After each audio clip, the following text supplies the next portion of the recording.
માટીના લીપેલા આંગણામાં રાધા બેઠી હતી.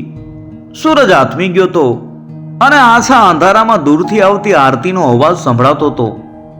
રાધાના મનમાં શાંતિ નહોતી. તેના મનમાં ઊંડા ડરનું એક અંધારું હતું, જે દરરોજ સાંજે વધુ ઘેરું બનતું જતું. એક વર્ષ પહેલા જ્યારે તેના બાપુએ તેને રમેશના હાથમાં સોંપી, ત્યારે તેણે કલ્પના પણ નહોતી કરી કે જીવન આટલું બદલાઈ જશે. રાધાનું ગામ નાનું હતું, જ્યાં ગરીબી એક સામાન્ય વાત હતી. તેના બાપુ એક ખેડૂત, જેમની પાસે નાની જમીનનો એક ટુકડો હતો. તે પોતાની બે દીકરીઓ રાધા અને સુરભીને સારી રીતે ઉછેરવા માટે સખત મહેનત કરતા. રાધા મોટી હતી અને નાનપણથી જ ઘરકામ અને ખેતરના કામમાં બાપુને મદદ કરતી.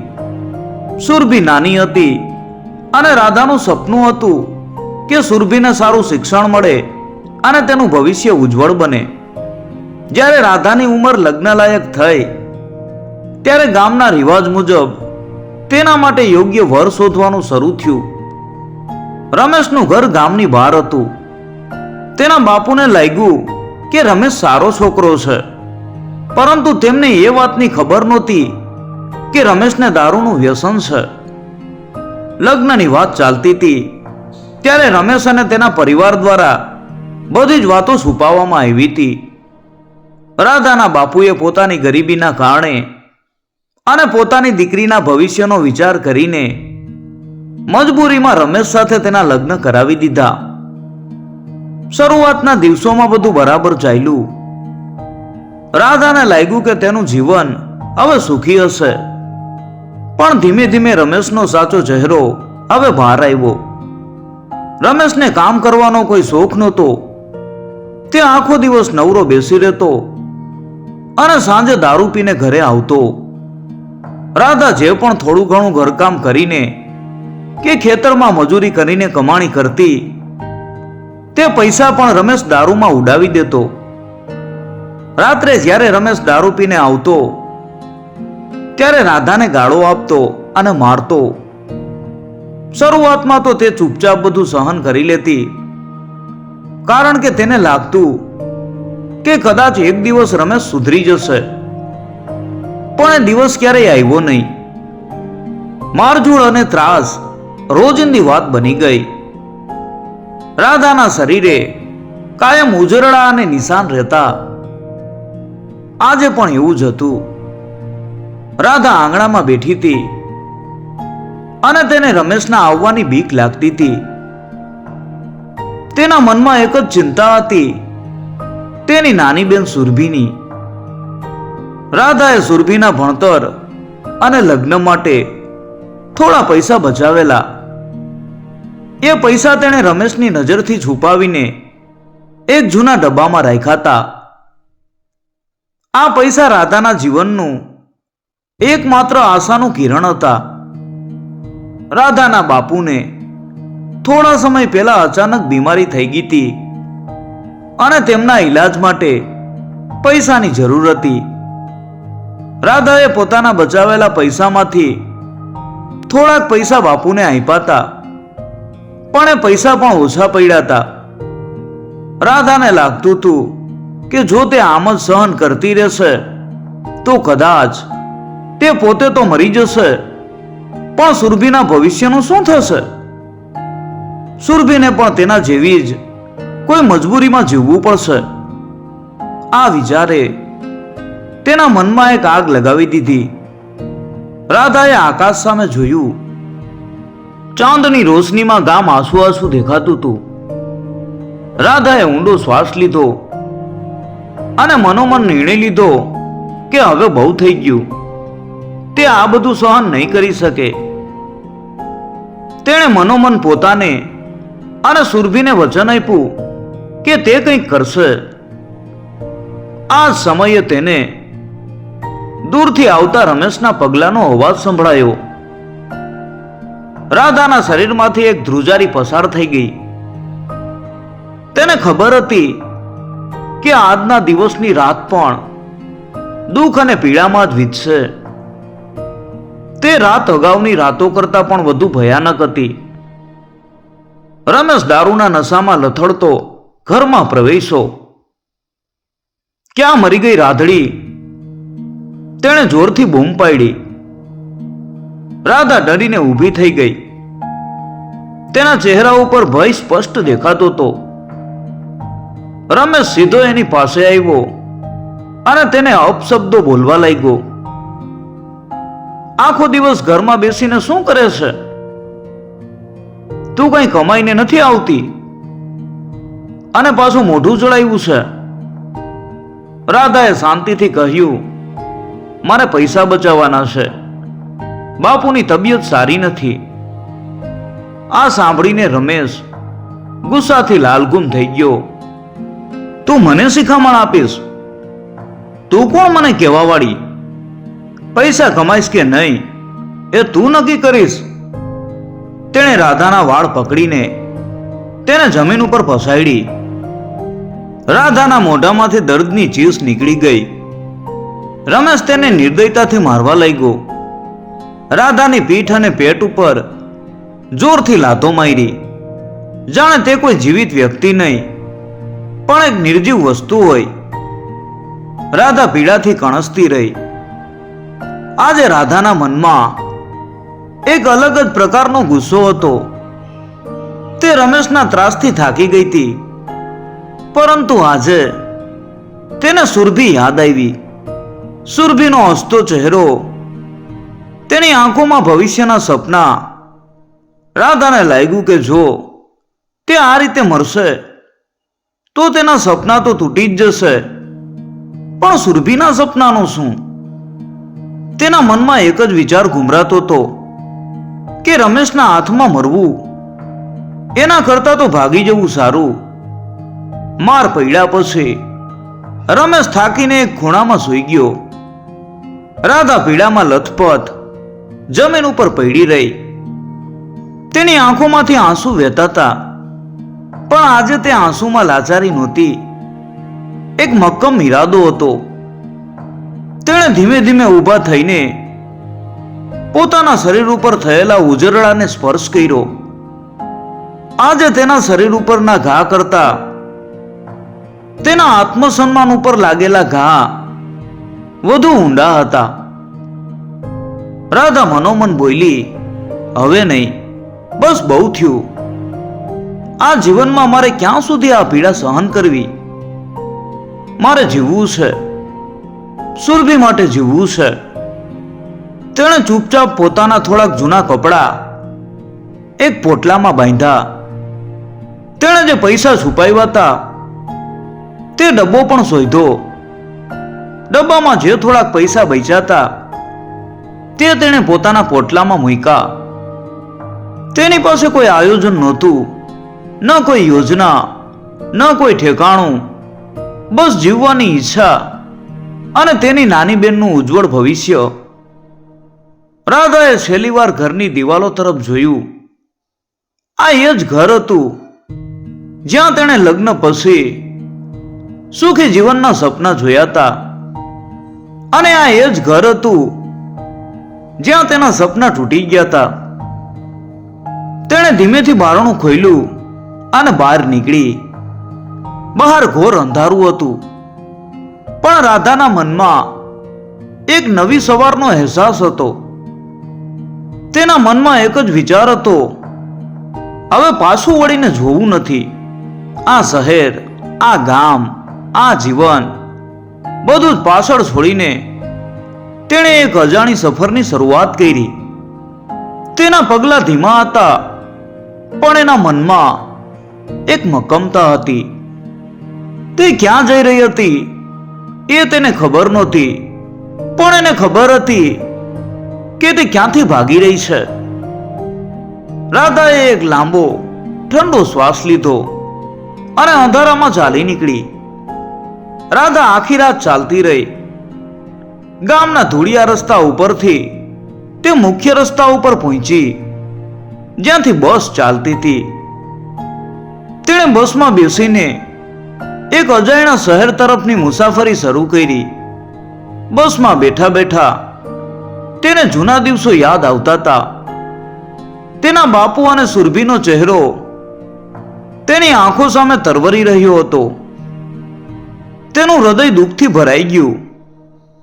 એને લાગતું હતું કે તે તેના પરિવારને પાછળ છોડીને જઈ રહી છે, પણ તેને ખબર હતી કે આ સિવાય બીજો કોઈ રસ્તો નહોતો. જો તે પાછી જાય તો કદાચ તે જીવી નહીં શકે. રાધા સવારના અજવાળામાં એક મોટા શહેરમાં પહોંચી. શહેરના અવાજો અને ભીડ તેને ગૂંચવી રહ્યા હતા. ગામડાની શાંતિ છોડીને તે એક નવા જગતમાં આવી હતી. તેની પાસે જે થોડા પૈસા હતા તેમાંથી તેણે એક નાનકડી ઝૂંપડીમાં રહેવાની જગ્યા શોધી. ઝૂંપડી ગંદકીથી ભરેલી હતી અને તેની આજુબાજુ પણ ગરીબ લોકો જ રહેતા હતા. રાધાએ મનોમન નિર્ણય કર્યો કે તે આ પરિસ્થિતિમાંથી બહાર આવશે. હવે તેના માટે સૌથી મોટો પડકાર હતો કામ શોધવું. રાધા ગામડાની હતી.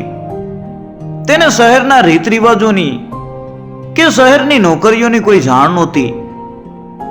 તેણે પહેલા તો નાના મોટા ઘરકામ શોધવાનો પ્રયત્ન કર્યો, પરંતુ ભાષા અને રીત રિવાજની જાણ ન હોવાથી તેને મુશ્કેલી પડી. તેને ઘણા લોકોએ નકારી કાઢી. કેટલાક લોકો તો તેની મજબૂરીનો ફાયદો ઉઠાવવા માંગતા હતા, પણ રાધાએ હિંમત ન હારી.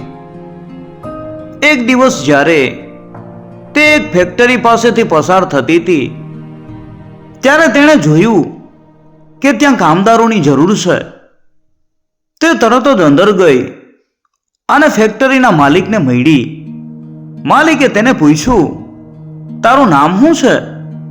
તું ક્યાંથી આવી છે? રાધાને ખબર હતી કે જો તે સાચું નામ બોલશે તો કદાચ તેને નોકરી નહીં મળે. તેણે પોતાનું નામ રશ્મિ કહ્યું અને જણાવ્યું કે તે એક ગરીબ પરિવારમાંથી છે અને તેના પરિવારને મદદ કરવા માટે કામ કરવા માંગે છે. માલિકે તેની આંખોમાં રહેલી ઈમાનદારી જોઈ અને તેને ફેક્ટરીમાં કામ આપ્યું. રાધાએ ફેક્ટરીમાં મજૂરીનું કામ શરૂ કર્યું. દિવસભર સખત મહેનત કરવી પડતી. મશીનરીનો અવાજ, ગરમી અને ધૂળથી તેનું શરીર થાકી જતું. પણ તેના મનમાં એક જ વિચાર હતો, સુરભી. તે વિચારતી કે તેના થોડા દિવસના કષ્ટ સુરભીના ભવિષ્યને ઉજ્જવળ બનાવશે. રાધા ક્યારેક ક્યારેક ગુપ્ત રીતે તેના બાપુને પત્ર લખતી, પણ તેનું સરનામું લખતી નહીં. તે માત્ર એટલું જ જણાવતી કે તે સુરક્ષિત છે અને જલ્દી પાછી આવશે. રાધાએ પોતાના ભૂતકાળને સંપૂર્ણપણે ભૂલી જવાનો પ્રયત્ન કર્યો. તે રાત્રે રમેશના ત્રાસ વિશેના દુઃખદ સપના જોતી, પણ તે સપનાને ભૂલીને સવારે ફરીથી કામ ઉપર લાગી જતી. તેણે શીખી લીધું હતું કે જીવનમાં આગળ વધવા માટે જૂની વાતોને ભૂલી જવી જરૂરી છે. રાધાએ થોડા પૈસા બચાવવાનું શરૂ કર્યું. તે એક એક પૈસો ગણી ગણીને હવે બચાવતી હતી. તે જાણતી હતી કે આ પૈસા માત્ર તેના માટે નહીં પણ સુરભી માટે પણ છે. એક વર્ષ પછી રાધાએ તે શહેરમાં પોતાનું સ્થાન બનાવી લીધું હતું. તે હવે માત્ર મજૂરી જ નહીં પણ ફેક્ટરીના હિસાબ કિતાબનું કામ પણ શીખી ગઈ હતી. તેની ઈમાનદારી અને મહેનત જોઈને માલિકે તેને પ્રમોશન આપ્યું હતું. હવે રાધાને એક નવી આશા હતી કે તે એક દિવસ પોતાના જેવા ગરીબ લોકોને મદદ કરી શકશે અને તે દિવસ દૂર નથી. રાધા માટે જીવન હવે એક નવી દિશામાં આગળ વધી રહ્યું હતું. ફેક્ટરીમાં કામ કરતા કરતા તેને લગભગ 5 વર્ષ થઈ ગયા હતા.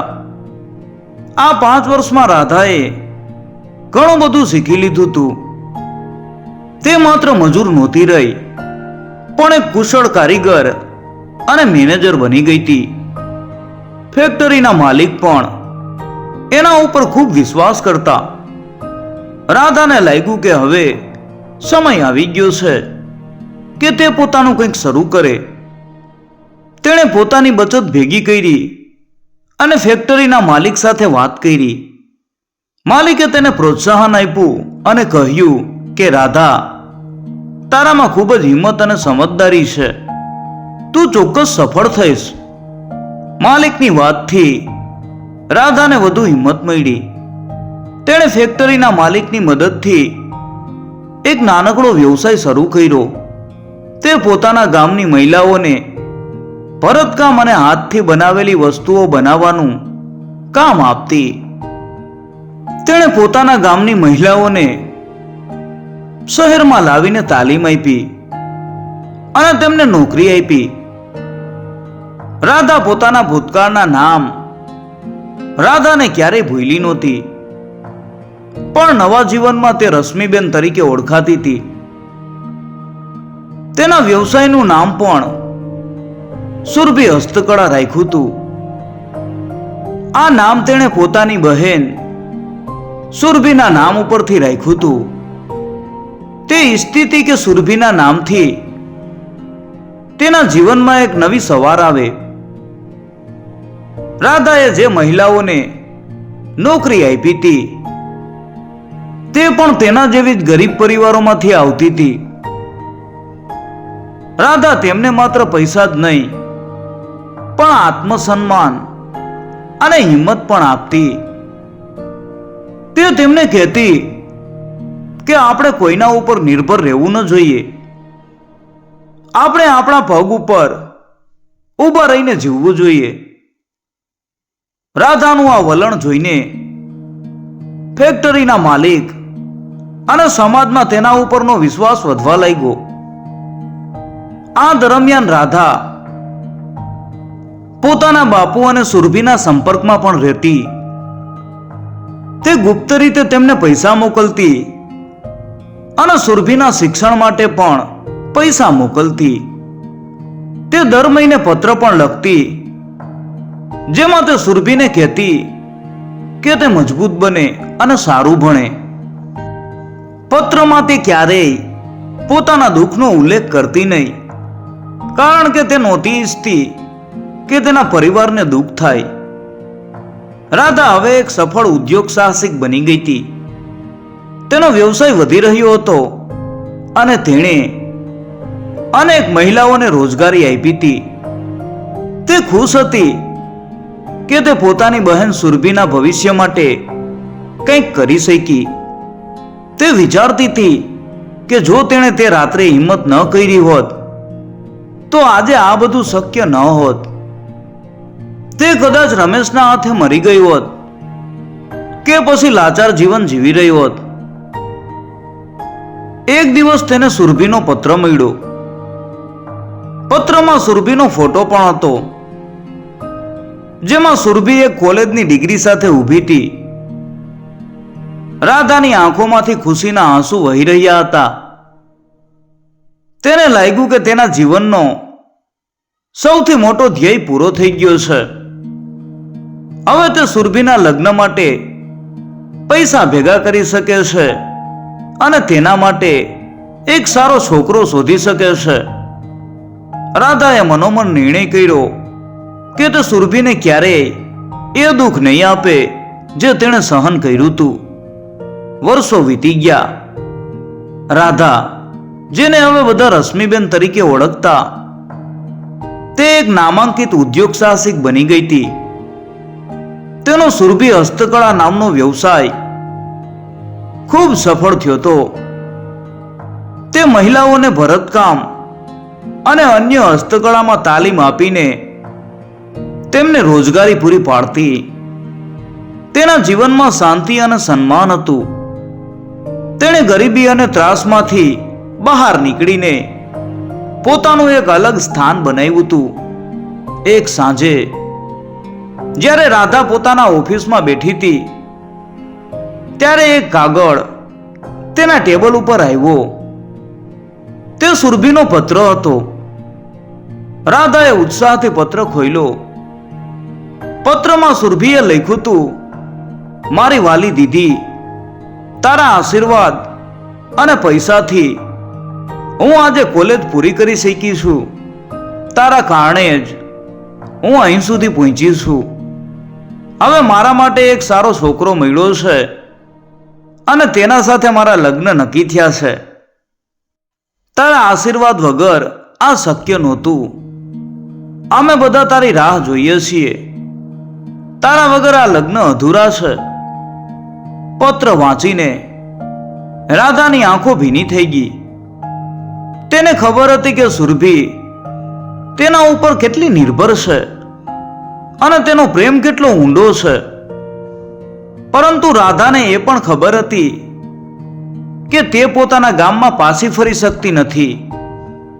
રમેશની યાદો હજી પણ તેના મનમાં હતી. તેને ડર હતો કે જો તે પાછી જશે તો કદાચ જૂના દુઃખ ફરીથી તેના જીવનમાં આવી જશે. રાધાએ વિચાર્યું કે તે સુરભીને કેવી રીતે સમજાવશે કે તે લગ્નમાં હાજર નહીં રહી શકે. પરંતુ પછી તેને સમજાયું કે આ સમયે સુરભીને તેની જરૂર છે. તેણે પોતાના ભૂતકાળને ભૂલીને આગળ વધવાનો નિર્ણય લીધો. તેણે મનોમન નક્કી કર્યું કે તે લગ્નમાં જશે, પણ કોઈને ખબર નહીં પડે કે તે કોણ છે. તે પોતાના ગામમાં જશે, પણ પોતાના જૂના નામ અને ઓળખ વગર.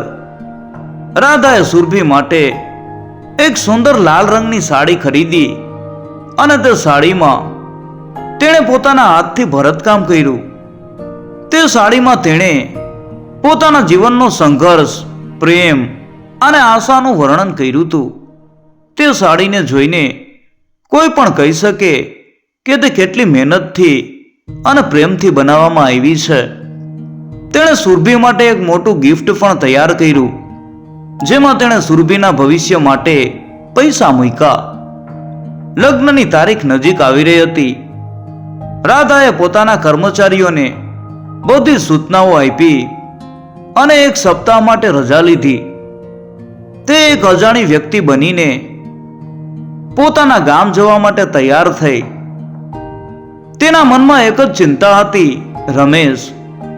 તેને ડર હતો કે કદાચ રમેશ તેને ઓળખી જશે અને તેના જીવનમાં ફરીથી મુશ્કેલીઓ આવશે. રાધાએ એક જૂની સાડી પહેરી, માથા ઉપર ઘૂંઘટ ઓઢ્યો અને પોતાના ગામ તરફની મુસાફરી શરૂ કરી. તે એક નવી વ્યક્તિ તરીકે ગામમાં પ્રવેશી. તે કોઈને પણ પોતાનો ચહેરો દેખાડતી નહોતી અને કોઈની સાથે વાત કરતી નહોતી.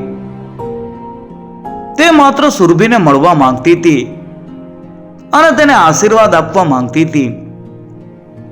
તેના મનમાં હતું કે તે સુરભીને કહેશે કે જીવનમાં આત્મસન્માન અને સન્માન સૌથી મહત્વપૂર્ણ છે. સુરભીના લગ્નમાં ખુશીનો માહોલ હતો. ગામના બધા લોકો ભેગા થયા હતા અને ઉજવણી ચાલી રહી હતી. રાધા એક અજાણી સ્ત્રીના રૂપમાં લગ્ન મંડપમાં પ્રવેશી. તેના માથા ઉપર ઘૂંઘટ હતો અને તેણે શાંતિથી ખૂણામાં બેસીને બધું જોયું. સુરભી સુંદર લાગી રહી હતી. તેના ચહેરા ઉપર ખુશી સ્પષ્ટ દેખાતી હતી. રાધાનું હૃદય શાંતિ અને ખુશીથી ભરાઈ ગયું. લગ્ન વિધિ પૂરી થયા પછી સુરભી રાધા પાસે આવી. સુરભીએ કહ્યું, તમે કોણ છો માસી? અને તમે મારા માટે શું લઈને આવ્યા છો? રાધાએ શાંતિથી કહ્યું, હું તારા માટે એક નાની ભેટ લઈને આવી છું. તેણે સુરભીને લાલ સાડી આપી અને તેના આશીર્વાદ આપ્યા. સુરભીએ સાડી જોઈ અને તેની આંખોમાં આંસુ આવી ગયા. સાડી એટલી સુંદર હતી કે તે શબ્દોમાં વર્ણવી ન શકાય. સુરભીએ રાધાના પગે પડીને આશીર્વાદ લીધા. રાધાએ સુરભીના માથે હાથ મૂકીને કહ્યું કે દીકરી, હંમેશા યાદ રાખજે કે જીવનમાં સન્માન અને આત્મસન્માન સૌથી મહત્વપૂર્ણ છે. કોઈ પણ પરિસ્થિતિમાં તારા આત્મસન્માનને નુકસાન ન થવા દઈશ. મહેનત કરજે અને તારા સપના પૂરા કરજે. આ વાત કહેતી વખતે રાધાના અવાજમાં એક ઊંડું દર્દ અને અનુભવ હતો. સુરભીએ આ વાત સમજી લીધી. રાધાએ સુરભીને કિંમતી ગિફ્ટ આપી અને કહ્યું કે આ ભેટ તારા ભવિષ્ય માટે છે. સુરભીનું હૃદય આભારથી ભરાઈ ગયું. તે રાધાને ઓળખી ન શકી, પણ એને લાગ્યું કે આ સ્ત્રી સાથે તેનો કોઈ ઊંડો સંબંધ છે. સુરભીએ રાધાને પૂછ્યું, તમે કોણ છો? તમારું નામ શું છે? રાધાએ સ્મિત કરીને કહ્યું, મારું નામ એક નવી સવાર છે. આટલું કહીને તે ત્યાંથી ચાલી નીકળી. તે સુરભીના ચહેરા ઉપરની ખુશી જોઈને સંતુષ્ટ હતી. તેને લાગ્યું કે તેના જીવનનો હેતુ પૂરો થઈ ગયો છે. રમેશ કે તેના બાપુને મળ્યા વગર જ તે ગામમાંથી નીકળી ગઈ. રાધાએ ક્યારેય પાછું વળીને જોયું નહીં. તે પોતાના શહેરમાં પાછી આવી અને ફરીથી પોતાના કામમાં લાગી ગઈ. તેનો વ્યવસાય દિવસે ને દિવસે વધી રહ્યો હતો. તેણે ક્યારેય રમેશ કે તેના જૂના જીવન વિશે વિચાર્યું નહીં. તેને ખબર હતી કે તેના માટે નવું જીવન, નવી સવાર અને નવી ઓળખ છે. તેના જીવનનો એકમાત્ર ધ્યેય હતો કે તે પોતાના જેવા લાચાર લોકોને મદદ કરી શકે. રાધાએ તેના જીવનમાં સફળતા, શાંતિ અને આત્મસન્માન પ્રાપ્ત કર્યું હતું. તેણે સાબિત કરી દીધું હતું કે એક સ્ત્રી માત્ર ઘરની 4 દિવાલોમાં સીમિત નથી, પણ તે પોતાની ઈચ્છા અને હિંમતથી કોઈ પણ મુશ્કેલીનો સામનો કરી શકે છે. અને એ જ ખરા અર્થમાં જીવનનો અંતિમ વિજય છે.